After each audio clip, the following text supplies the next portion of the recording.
তুমি ছাড়া কোনো উপাস্য নাই। তুমি মহাপবিত্র, আমি পাপী, আমি গুনাহগার, আমায় ক্ষমা করো। প্রভু হে, তুমি ছাড়া কোনো উপাস্য নাই। তুমি মহাপবিত্র, আমি পাপী, আমি গুনাহগার, আমায় ক্ষমা করো। প্রভু হে, তুমি ছাড়া কোনো উপাস্য নাই। তুমি মহাপবিত্র, আমি পাপী, আমি গুনাহগার, আমায় ক্ষমা করো। প্রভু হে, তুমি ছাড়া কোনো উপাস্য নাই। তুমি মহাপবিত্র, আমি পাপী, আমি গুনাহগার, আমায় ক্ষমা করো। প্রভু হে, তুমি ছাড়া কোনো উপাস্য নাই। তুমি মহাপবিত্র, আমি পাপী, আমি গুনাহগার, আমায় ক্ষমা করো। প্রভু হে, তুমি ছাড়া কোনো উপাস্য নাই। তুমি মহাপবিত্র, আমি পাপী, আমি গুনাহগার, আমায় ক্ষমা করো। প্রভু হে, তুমি ছাড়া কোনো উপাস্য নাই। তুমি মহাপবিত্র, আমি পাপী, আমি গুনাহগার, আমায় ক্ষমা করো। প্রভু হে, তুমি ছাড়া কোনো উপাস্য নাই। তুমি মহাপবিত্র, আমি পাপী, আমি গুনাহগার, আমায় ক্ষমা করো। প্রভু হে, তুমি ছাড়া কোনো উপাস্য নাই।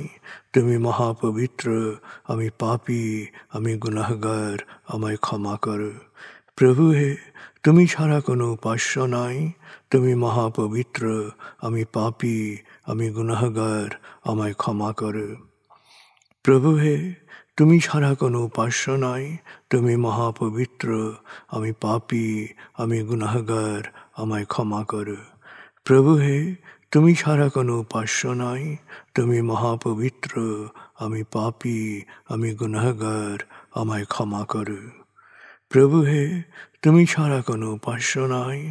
তুমি মহাপবিত্র, আমি পাপী, আমি গুনাহগার, আমায় ক্ষমা করো। প্রভু হে, তুমি ছাড়া কোনো উপাস্য নাই। তুমি মহাপবিত্র, আমি পাপী, আমি গুনাহগার, আমায় ক্ষমা করো। প্রভু হে, তুমি ছাড়া কোনো উপাস্য নাই। তুমি মহাপবিত্র, আমি পাপী, আমি গুনাহগার, আমায় ক্ষমা করো। প্রভু হে, তুমি ছাড়া কোনো উপাস্য নাই। তুমি মহাপবিত্র, আমি পাপী, আমি গুনাহগার, আমায় ক্ষমা করো। প্রভু হে, তুমি ছাড়া কোনো উপাস্য নাই। তুমি মহাপবিত্র, আমি পাপী, আমি গুনাহগার, আমায় ক্ষমা করো।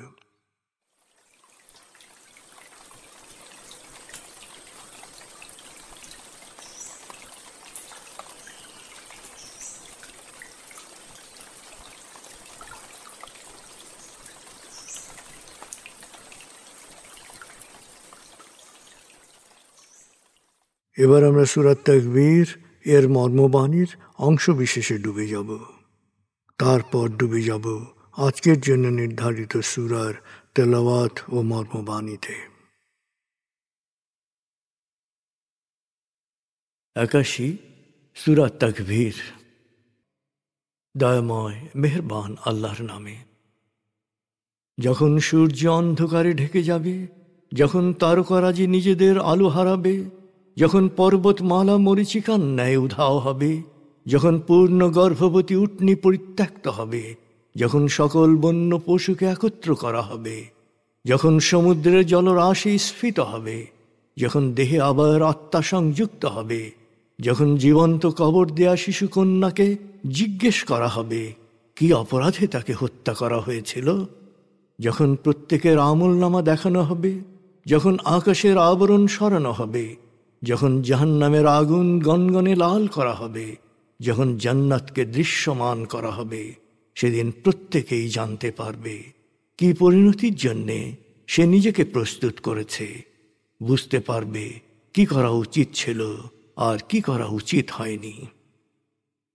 সাক্ষী আবর্তনশীল নক্ষত্র, কক্ষপথে দৃশ্যমান গ্রহসমূহ যা এক সময় অদৃশ্য হয়, সাক্ষী রাতের অবসান মুহূর্ত এবং প্রভাতের আগমন কাল।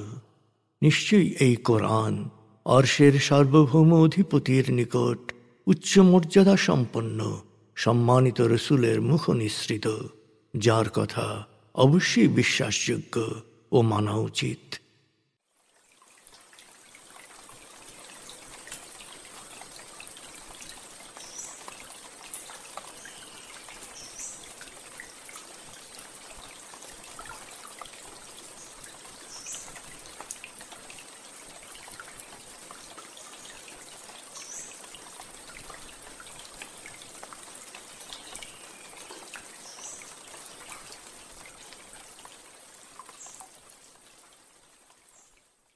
এবার আমরা সূরা মুমতাহানা এর তেলাওয়াত ও মর্মবাণীর গভীরে ডুবে যাব।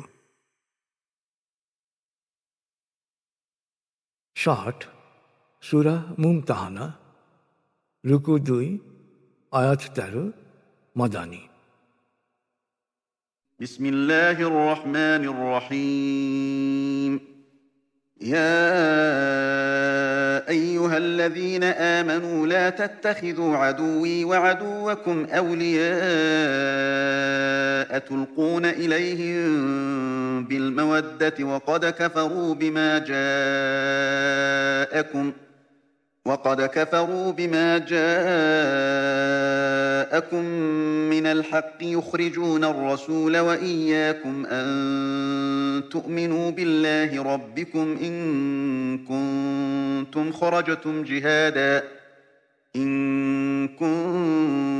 خرجتم جهادا في سبيلي وابتغاء مرضاتي تسرون إليهم بالمودة وأنا أعلم بما أخفيتم وما أعلنتم ومن يفعله منكم فقد ضل سواء السبيل إن يثقفوكم يكونوا لكم أعداء ويبسطوا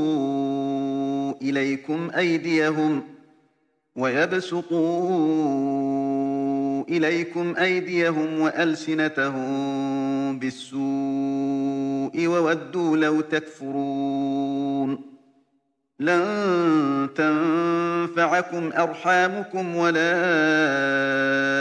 أولادكم يوم القيامة يفصل بينكم والله بما تعملون بصير قد كانت لكم أسوة حسنة في إبراهيم والذين معه إذ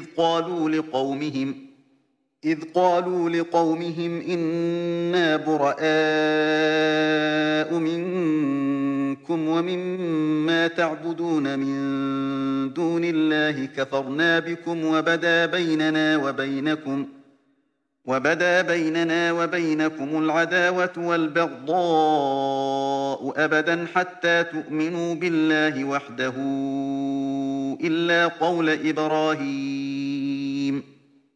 إلا قول إبراهيم لأبيه لأستغفرن لك وما أملك لك من الله من شيء ربنا عليك توكلنا وإليك أنبنا وإليك المصير ربنا لا تجعلنا فتنة للذين كفروا واغفر لنا ربنا إنك أنت العزيز الحكيم لقد كان لكم فيهم أسوة حسنة لمن كان يرجو الله واليوم الآخر ومن يتول فإن الله هو الغني الحميد عسى الله أن يجعل بينكم وبين الذين عاديتم منهم مودة والله قدير والله غفور رحيم لا ينهاكم الله عن الذين لم يقاتلوكم في الدين ولم يخرجوكم من دياركم أن تبروهم وتقسطوا إليهم إن الله يحب المقسطين إنما ينهاكم الله عن الذين قاتلوكم في الدين وأخرجوكم من دياركم وظاهروا على إخراجكم أن تولوهم ومن يتولهم فأولئك هم الظالمون يا أيها الذين آمنوا إذا جاءكم المؤمنات مهاجرات فامتحنوهن الله أعلم بإيمانهن فإن علمتموهن مؤمنات فلا ترجعوهن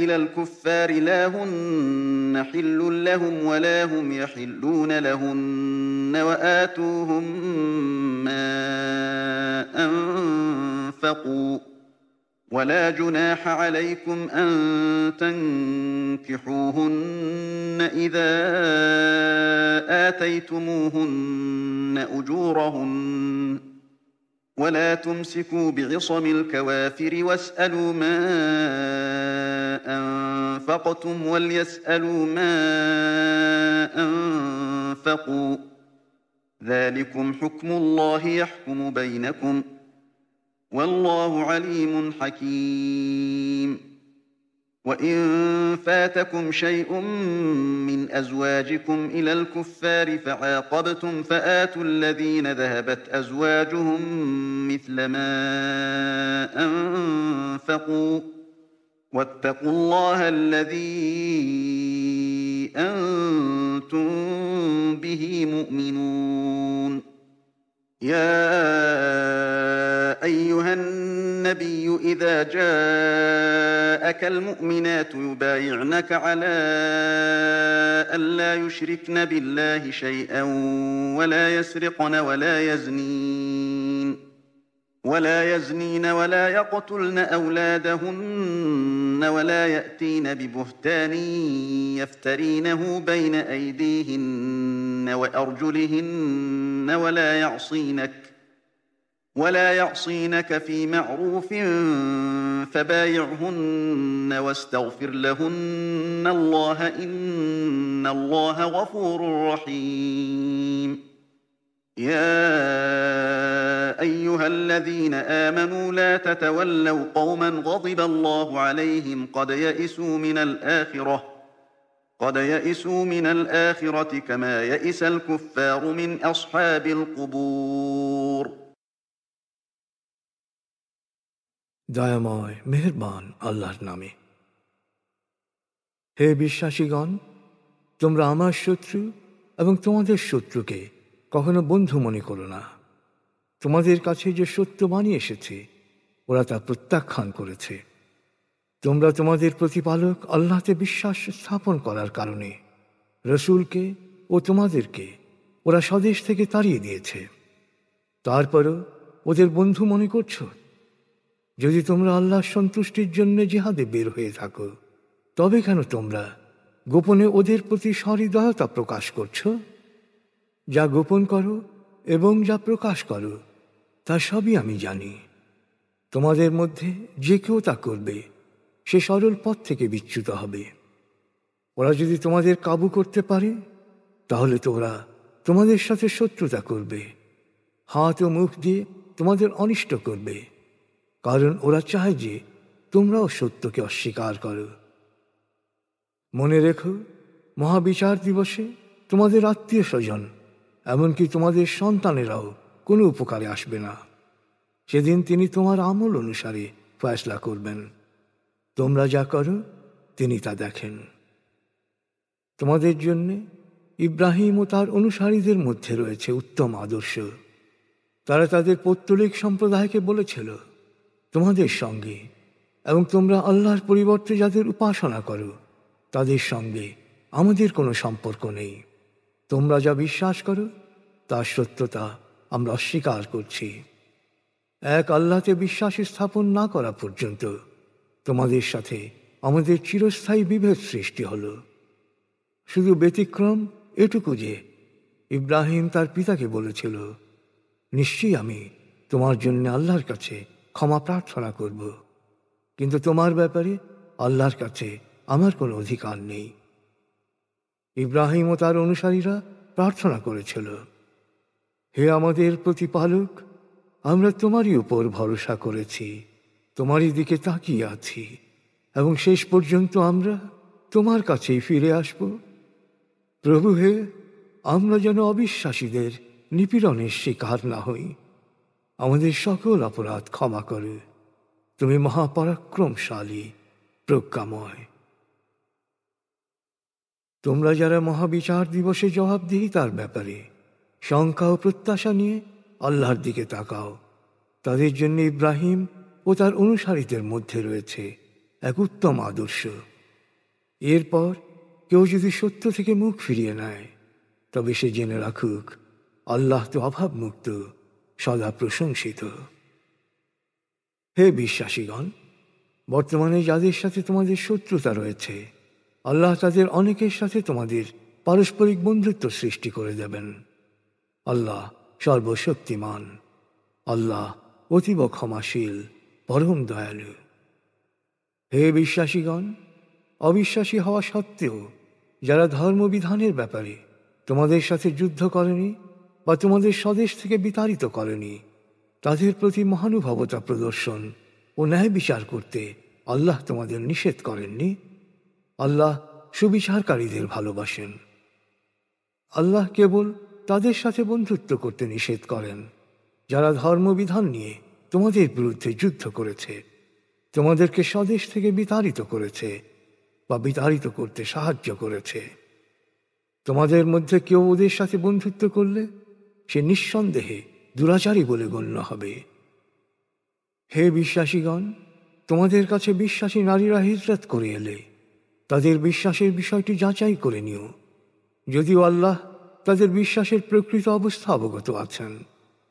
যদি তোমরা নিশ্চিত হও যে তারা বিশ্বাসী, তাহলে তাদেরকে সত্য অস্বীকারীদের কাছে ফেরত পাঠিও না, কারণ তারা এখন আর তাদের সাবেক স্বামীদের বৈধ স্ত্রী নয়, এবং সত্য অস্বীকারী পুরুষরাও বিশ্বাসী নারীর জন্যে বৈধ নয়। তবে সত্য অস্বীকারী স্বামীরা দেনমোহর হিসেবে যা ব্যয় করেছে তা তাদের ফিরিয়ে দিও। হে বিশ্বাসীগণ, এরপর দেনমোহর দিয়ে তাদের বিয়ে করলে তোমাদের কোনো পাপ হবে না। তাছাড়া তোমরাও সত্য অস্বীকারে অটল নারীদের সাথে দাম্পত্য সম্পর্ক বহাল রেখো না। তাদের পেছনে দেনমোহর হিসেবে যা ব্যয় করেছ তা ফেরত চাইবে। একইভাবে সত্য অস্বীকারীরা ফেরত পাবে যা ওরা ওদের স্ত্রীদের পেছনে দেনমোহর হিসেবে ব্যয় করেছে। এটাই আল্লাহর বিধান। তিনি সব ব্যাপারে ন্যায়সঙ্গত ফয়সলা করেন। তিনি সর্বজ্ঞ, প্রজ্ঞাময়। তোমাদের স্ত্রীদের মধ্যে যদি কেউ সত্য অস্বীকারীদের সাথে থেকে যায় বা চলে যায় এবং স্ত্রী বা দেনমোহর কিছুই ফেরত না পায়, তবে সুযোগ এলে যাদের স্ত্রীরা চলে গেছে বা থেকে গেছে তাদের পেছনে দেনমোহর হিসেবে যা খরচ হয়েছে সেই সমপরিমাণ অর্থ দেবে। তোমরা আল্লাহ সচেতন থেকো, কারণ তাকেই তোমরা বিশ্বাস করো। হে নবী, বিশ্বাসী নারীরা যখন তোমার কাছে বায়াত বা আনুগত্যের শপথ করতে এসে ঘোষণা করে যে তারা আল্লাহর সাথে কাউকে শরিক করবে না, চুরি করবে না, ব্যভিচার করবে না, নিজেদের সন্তানদের হত্যা করবে না, সজ্ঞানে কোনো মিথ্যা অপবাদ রটাবে না এবং ঘোষিত ন্যায্য বিষয়ে তোমার নির্দেশ অমান্য করবে না, তখন তাদের বায়াত গ্রহণ করো এবং তাদের জন্যে আল্লাহর নিকট ক্ষমা প্রার্থনা করো। আল্লাহ তো অতীব ক্ষমাশীল, পরম দয়ালু।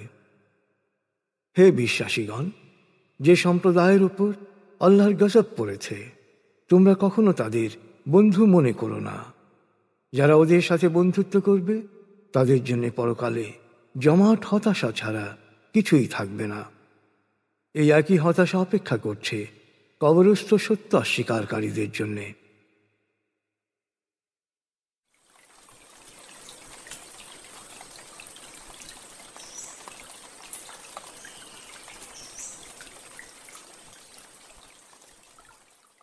আপনি এতক্ষণ মর্মবাণীর গভীরে ডুবেছিলেন। এবার আপনার মনে মর্মবাণীর যে বিষয়গুলো দাগ কেটেছে সেই বিষয়গুলোর ভাবনায় ডুবে যান।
এবার আমরা জিকির ও দোয়ার গভীরে ডুবে যাব।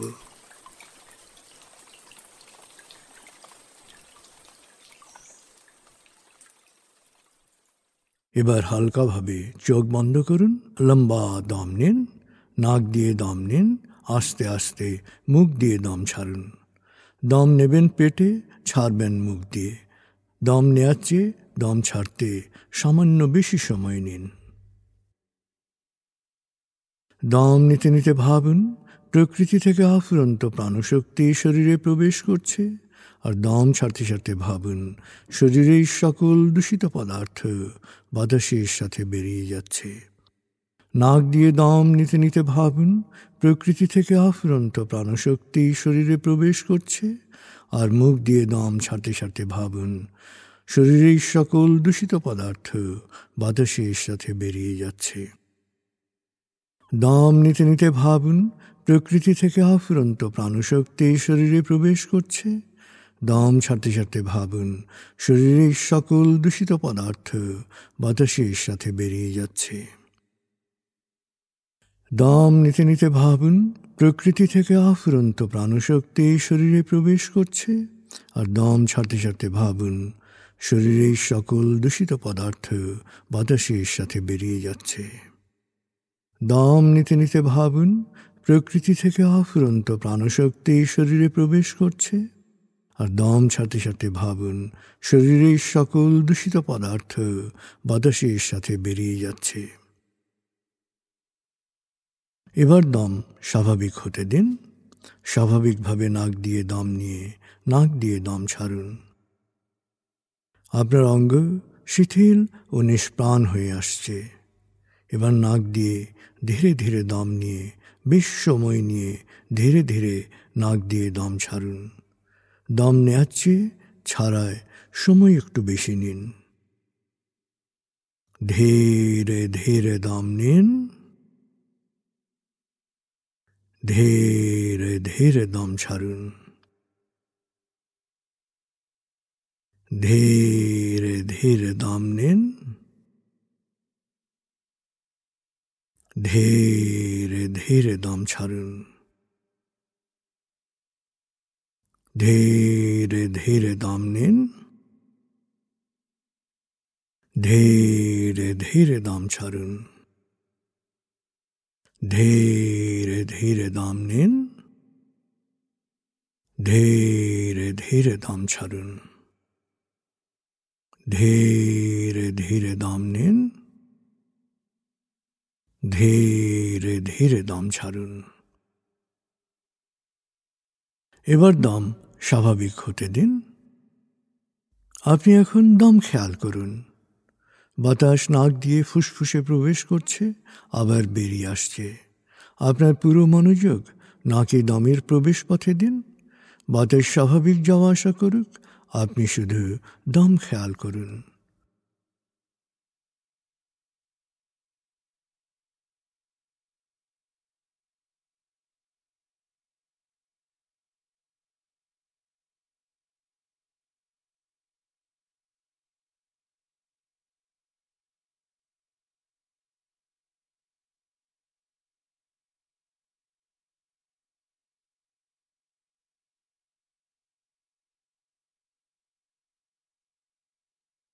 অনুভব করুন আপনার শরীর ভারী লাগতে শুরু করেছে। আরাম আরাম আরাম অনুভব করুন শীতলতা স্রোতের মতো, বরফ গলা পানির মতো আপনার মাথা থেকে শরীর বেয়ে নিচের দিকে নেমে যাচ্ছে।